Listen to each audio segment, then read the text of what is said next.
Alright guys, welcome back. It's been quite a few days, but we've been doing a lot the last few days. Alright, I got my buddy here, Rebus. He's been helping me for the last, 3 days now? Fighting these damn cats. Trying to get these cats off. Because the bolts were super rusty and didn't want to come off. But it took a long ass time. We finally got them off. So, got the cats off, all of the exhaust is off. Finally we were able to do a open header cold start, and it is loud. You guys will see that video here soon. But now we're finally gonna start tearing everything else apart. Got the battery out, gonna take the intake off, gonna drain the coolant, and start getting everything else off so we can start transferring parts. Probably won't show you the breakdown of all of the exterior stuff. It's pretty simple, taking off the intake, draining your coolant. So once we get to the fine grit tear down of everything else, I'll record those portions and show you guys how to do that. But the simple things I'll just leave out of the video so it's not a super long video. Alright, so I'll catch you guys in a bit once we get all that stuff off. Alright guys, so I got the dashboard out and a lot of the other interior trim stuff out. I've been working on trying to get the wiring out, so you can see kind of a lot of the wiring is kind of just there hanging off. Taking the dashboard out is pretty straightforward. It's pretty simple to do. You kind of just, there's a few bolts you're gonna do. So there's these two bolts right here, this one right here, one on the inside, these two bolts in the center. There's a bolt right there on the side, two bolts on that side, and then one bolt in the middle, and it's pretty much loosened so you can easily pull it out. The only thing you'll have to do after that is basically disconnect, well, not really disconnect, oh yeah, you're gonna disconnect a lot of the connectors for all the stuff in the dashboard, and then undo all the retaining clips that hold the wiring bundle to the dash. And then from there, it's just as simple as getting someone to help you. You're gonna lift it up and then pull backwards and just take it out of the car. It is pretty bulky. It's not too heavy. It's just kind of large and cumbersome to try to do it on your own. So I definitely recommend just having someone there to help you pull it out of the car easily, especially if you're doing it in the garage. I can't really open the door fully, so it helps to have someone to be able to help me guide it out of the car so I can move out of the way and start taking apart everything else. Aside from that, I worked on this door right here. So I got the door trim out, I got the speaker out, all the wiring's out. As you can see right there, the hole, that's where the wiring bundle, the connector, goes to all the electrical connections for the door. Pretty sure it's this connection right here. It's a little tricky to thread in there. I found the best way to unplug that connector is you get a screwdriver and you basically reach down in that hole, and you're gonna want to pretty much push the top of the clip, and you're gonna want to push the connector outward. So you have here, it makes more sense if I show you. Alright. Oh, it's in here. Never mind. Over here somewhere. There it is. This is the connection for all the electronics in the door. So this connects to the main wiring bundle, and then this is the little door, little piece that seals all the water out. So this portion right here is facing up like that. So what you're gonna want to do is you're gonna take a screwdriver, you're gonna reach in there, you're gonna want to push this in. Just push it in slightly, and at the same time push outward. So as you're doing that, you're gonna push in and push outward, and this is gonna pop off. This is, give me a sec.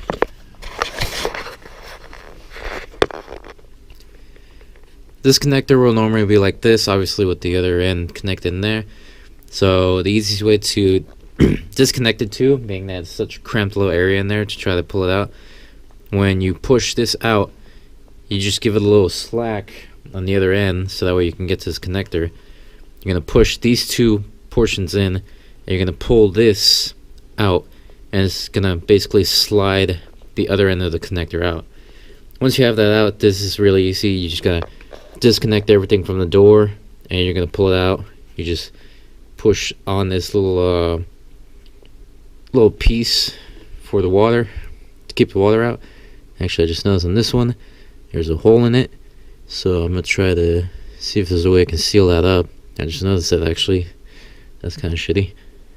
But yeah, you're just gonna pull that out, pull this out, and then the other side you can easily just pull out of that hole, and then that's how you get the all the wiring out of the door. So it's actually not too difficult, it's just a little time consuming. Aside from that, the door itself, try to sit down. I got the big old plastic piece from the inside. I guess it's to keep water out, maybe. I'm not really sure. Probably is. Got that out. Got that speaker out. Right now I'm about to work on trying to get this window out. From what I could find, you want to try to take this off with the window up, and I definitely did not leave the window up. So I don't know if there's a way to try to get the window up with the electronically. There might be a way to kind of like push the window up a little bit, but for right now, if I can take the whole frame out, then I might be able to take it out. Otherwise, I might have to try to see if I can push it manually up. So we'll see how that goes. Probably a note for the future if I can't. Probably should have unplugged everything with the window up. Probably would have helped, but definitely gonna try to see if I can get the window out while the window is down, and then I'll let you guys know if that works. Otherwise, I will try to see if there's an easier way to get this window out while it is down. Alright, so that's definitely a no-go. You can access this bolt right here, but the other one's blocked off by the door. You can't really get in there. You can probably reach it with a wrench, but you won't be able to get the bolt itself out. So I'm going to try and cautiously lift this window up enough to kind of clear the frame. Otherwise, I'm not sure how I'm going to try to get this out.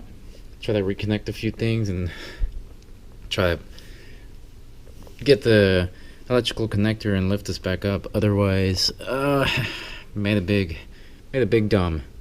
So I'm gonna try to see if I can manually lift this up and clear it, and let you guys know how that comes out. Alright, yeah, so that was a definite no-go on trying to raise up the window manually. It definitely didn't want to budge, so I didn't want to try to force it and break the window. So what I ended up doing is there's this nut right here for the frame for the motor window. Is you just loosen this bolt. Once I did that, I was able to get enough room to get in there and kind of just like loosen it with a wrench. The bolt's not there anymore because I accidentally dropped it. But once you do that, you loosen the bolt. You can get in here. You're gonna push this in as far as you can get it. Once you do that,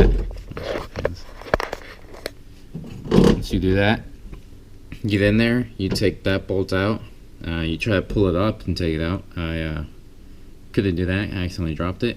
But the bolt's out on this side, and I didn't have to raise the window, which is good because I completely forgot to leave the window up. So if you're taking out the windows for your Mustang, make sure you leave the window up.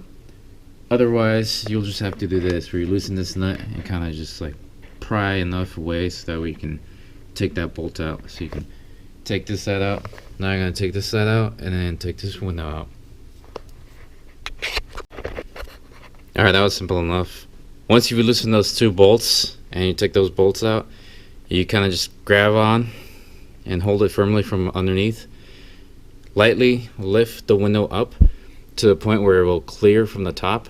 Once you do that, just grab it and then slowly start pulling it up, kind of shimmying it around. And then once the window clears from the door frame, just set it to the side. I set it down back there, and you're good to go. You can start taking apart everything else in here. Alright, so now we're working on removing the window regulator and the motor. The motor is these three nuts right here, so that one, that one, that one. And the window regulator, which is basically just the frame that holds the window, is that one down there. That one I showed you earlier that I loosened, this one up here, and that one right there. So you're gonna start by loosening the 3 nuts for the motor, take those off, and then the 4 for the regulator. Once you take those off, you just slide it out from underneath. I'll show you that in a sec. But for this one, the size for these is 11mm. That's like, I'm pretty sure the first thing on this car that I've run into that's 11mm. So that's actually kind of unusual for me. But anyways, I'm gonna take this out and then we're gonna go from there. Alright, so that was actually kind of a little tricky trying to get out. But the best way that I was able to get this out is you push it off and then you slide it over to this hole right here, which I'm assuming is the only hole big enough to do it. And you slide out this side first, the front facing, or not the front facing, but the forward side of the window regulator. You slide that out and then you cautiously move this portion out with the motor on it. You want to lift it up above that lip and try to clear it. Once you do that, you want to move this over to the side so that way you can get this portion of it up high as possible. You kind of see it's still in there right now. Once you get that to the high point, this should clear enough to where you can clear it over the door frame and then pull it out. And then from there, once you have it out, just grab it and take it out from the door. There you go. You have the window regulator and the motor out, just like that. Alright, just got the door locking mechanism out. And it was actually kind of tricky trying to get it out just because this little pink purplish little retaining clip right here that holds the pin or the latch that goes to the door handle. It's kind of weird how you want to pry this off, but the best way I found is you get these long small screwdriver tips. You want to do is you want to try to pry at this. So you're gonna take the screwdriver tip, push it in there. Sorry, I wasn't even looking. You're gonna take the screwdriver tip and you're gonna slide it in there. And you're just gonna pry up until this pops off. Once that pops off, you can remove the latch that goes to the door handle, and this one will just come right off when you lift up, and then this should just slide out from in there. And with that, everything from this door is pretty much completely taken off other than the handle. I'm gonna take that off right now. After that, there's not much else left on here except for the bolts and I guess the window, or I'm sorry, the mirror. That's about it. Alright, so I got the the window regulator and the motor along with the door latch mechanism, all of it out. On this door, the passenger door, and the same thing on mine. So I got them all out. Same thing with the windows. It's all back here. Windows are stacked on here. I got the door locks here. I got the window regulators and the motors inside. Swapping those out. So to make it fit on the Gen 1 S197s, the window regulators are slightly different. So you can't really make the newer ones fit on these doors. You might be able to make the modifications to make them fit, but it's a lot easier to just take that window regulator, swap out the motor, and then just mount it in here like that. You have to make some slight modifications to the way the motor mounts to make it fit inside of the door frame. Along with the door locking mechanism, you have to cut a slight hole so that way the door latch clears, so that way you can make the fit. I'll show you guys that later, what you guys need to do to swap over the motor onto the original window regulator, and how to cut the hole in the door frame so that way you can make the door latch clear. Aside from that, all the wiring should basically match up fairly fine. The door lock for the driver's side door, they're pretty much the exact same, so it should fit perfectly fine. Pretty much really the only issue I ran into with taking apart the donor is whoever the previous owner was, decided that they need to put a dynamat pretty much almost on everything. Which, I mean, it's not bad, but I can't reuse it because it's basically just glued on there. So this side wasn't too bad. It was fairly easy to take the speaker out. The dynamat wasn't really covering it that much. The little shield, the little plastic shielding that goes over it, that wasn't too hard to take off. The weather stripping gasket wasn't on there too bad. Except for this side, they whoever the previous owner was decided to put a lot more on this side. So the door was pretty much caked in the weather strip sealant. So taking the little plastic shielding on this side off was a little bit trickier because it was so heavy on there, and it was pretty much everywhere. The door trim itself was stuck to the door because how much they put on there, and it just got all over the inside of the trim, which you can't see, so it's fine, but at the same time they put way too much on there. So it's kind of just one of those things that it got all over the place, and it made it a little bit harder to try to get some of this off more than it really should be. Aside from that, it wasn't really too bad. It took a little bit longer on the first door just because, there's a learning curve. Did it the first time, you kind of just trying to figure out how to make it work. The passenger door and the doors in mine went a lot quicker because after the first one, I knew what I needed to take off and how to take it off, so it went much quicker. Aside from that, got all the wiring back here. Here's the bulk wiring for the interior, the wiring for each door, and the shields in the trunk. Once I get the AC heater box, once I get the hose disconnected from the front, I gotta drain the coolant first. Once I do that, I can unbolt the hose from the front and then take the nuts off from the front, and then there's one nut here on the inside on the bottom of that. Unbolt that, and then this whole assembly should come out very easily as one. Move that out of the way, finish taking off the rest of the wiring in here, pull all that wiring out, and everything that should really be just left in here would be the clutch, brake pedal, and the gas pedal, which the gas pedal is pretty much already loose. It's just still on there because I haven't gotten around to take it off. The other end of the what do you call it? The steering shaft, that's still on there. I just need to loosen it up and then pull it out, and I just haven't moved it out of the way yet. And then the whole clutch and brake pedal assembly, I still have to take the brake booster off. So once I get that brake booster off, I can take the brake and the clutch pedal off.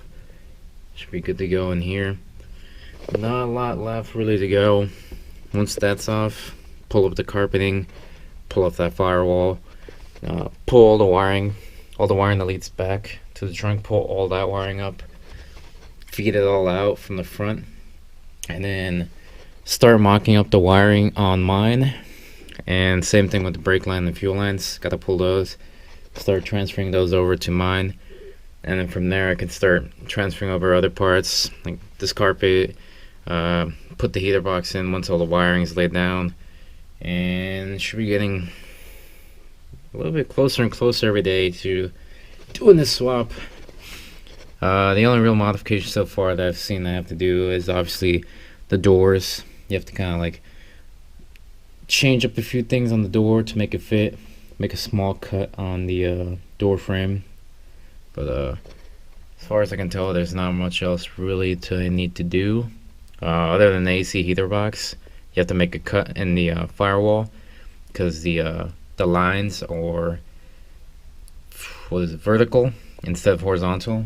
The first gens, they're horizontal, but on the 11 to 14s they're vertical, so it won't clear the stock body of that one, so you have to cut a hole upward for it to clear, and then you're going to want to cover up the hole that's not being covered up by the hose, so just patch it up so that way you don't get any water leaking in there. Definitely don't want that.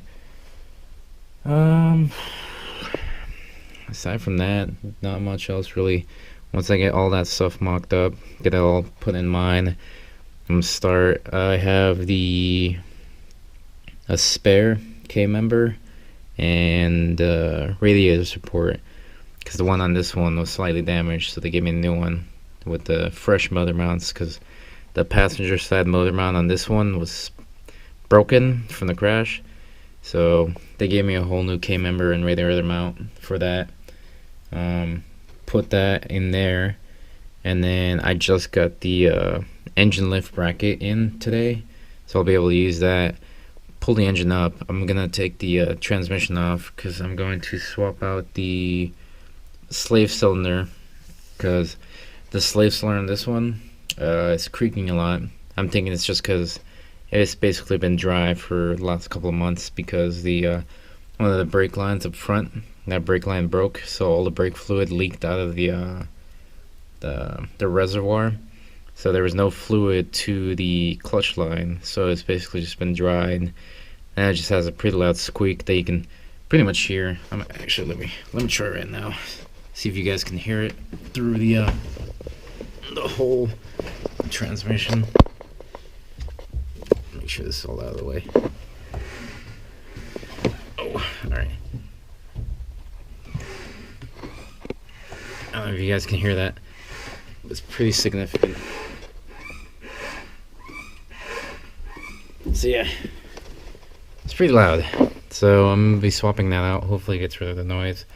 Fill it with some new brake fluid, bleed the whole system, and then start transferring all that over. After that, it shouldn't really be too much else after that. Put the engine in, put the transmission in, put the drive shaft in, put the rear end in, and hopefully everything goes back together the way it was and it starts up first try.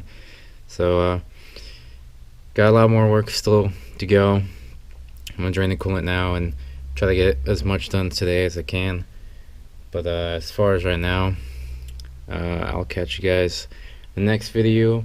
I'll update you guys on how much I get done today, but probably won't include in the video. It's gonna be simple stuff, just like draining the coolant, taking off the radiator and the fan, and just taking all those lines off, getting the engine ready to pull, so taking the intake off, putting the bracket on, all those little things, just kind of like make it a little bit easier to transition to just starting to swap all those parts over. Try to get this swap done sometime this year, hopefully. So we'll see how that goes. Alright guys, that's a quick update on all the stuff I got today done. Got all the doors pretty much completely taken apart. I'm gonna swap the motors into the original's regulator, and then swap over the door locking mechanism, and then start mocking up the wiring for all the electronics inside of there. So I'm gonna get to all the stuff I need to do here, and I'll catch you guys on the next video.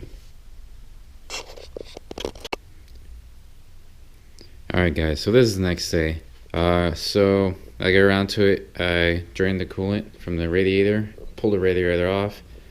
I also got in here, pulled the intake manifold off. I bought this engine lift plate from Motion Raceworks. Actually, a really nice lift plate. It's very nicely built. It's pretty heavy, so it's pretty thick. It's very tough. I haven't gotten a chance to test it out yet, see how well it holds, but I'm sure it's gonna hold just fine. Once I got the intake off, I was able to get enough clearance to remove the AC heater tubes from the back. I tried as best as I can to. Oh, you can't really see it. Yeah, so I tried the best I could to get them off without having to remove the intake, but it's such a tight fit in there, especially with this lip up top right there. You can't really get in there good enough to basically push down on the button to undo the tube off of it. Once I got those off, loosen up the nut for the tubing right there, and then took the nuts off, the two nuts that hold in here, and the one that's inside there. And I took off the heater box from the inside, so I got that right here. It's pretty big, pretty bulky. It has some wiring in it. You don't really have to take it off. I started taking it off, and I realized that it comes off with it. So all the wiring that goes to the little motors and the valves that control the cedar box. You can leave that on there. You don't have to take it off. It comes out with it. So aside from that, the engine is kind of pretty much ready to pull. Aside from I guess the bolt for the engine mount over here. But on this side, actually, it's up and off. Can't really see it right there. It's off the engine mount because it kind of shifted forward a little bit and it broke the engine mount. So it's sitting up a little bit right now, actually. But it's fine because we have the other cam member down there. So that's the one that's going to go on. So once I get all of this wiring out, so I'm going to pull the wiring out from the inside. Now that I have the heater box out, I can strip the rest of the wiring from the inside of the car, work my way from the back all the way to this firewall. Pull the wiring from this side and that side. Once I get all that wiring out, I can take the fuse box and the whole wiring bundle out. And after that, there's not really much else to take off. I still got to take off the brake booster and then the pedals on the inside. And I think that's really it. Start transferring stuff over. Oh, except for maybe the fuel lines and the brake lines. Those are all disconnected. I just need to pull them off, transfer over to mine, and I'll be good to go from there. Down here, I gotta take the drive shaft off, and then the rear end, all of it's pretty much loosened up except for the what do you call it? The upper support from the top. I gotta loosen that up from the inside. Once that's off, just drop down, disconnect it from the shocks, and then the rear diff just drops right down. Pull that right out, and then from there just transfer over all those parts, start mocking everything up.